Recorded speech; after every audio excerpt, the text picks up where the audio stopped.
मुख्यमंत्री विष्णु देवसाई की अध्यक्षता में आज मंत्रालय में राज्य मंत्रिमंडल के बैठक में महत्वपूर्ण फैसला करेगी। इनमें सबसे बड़े फैसला यही रही है कि इस साल समर्थन मूल्य में धान की खरीदी 14 नवंबर से शुरू करी जाएगी। राज्य में धान खरीदी 31 जनवरी 2025 तक जारी रही।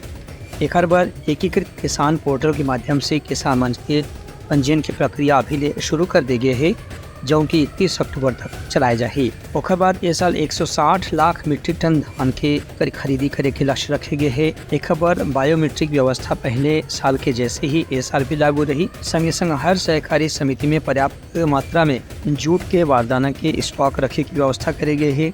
उन्हें इलेक्ट्रॉनिक तौल मशीन के जरिए धान खरीदी करे जाए, जेकर से वजन में कोई भी प्रकार की गड़बड़ी झन हो पाए।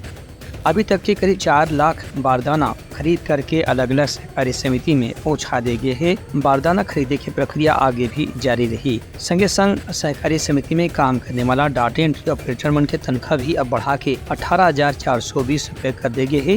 ये तनख्वाह मन ला पूरा 12 महीने की दर से दी जाही। ब्यूरो रिपोर्ट उत्तलंगा न्यूज।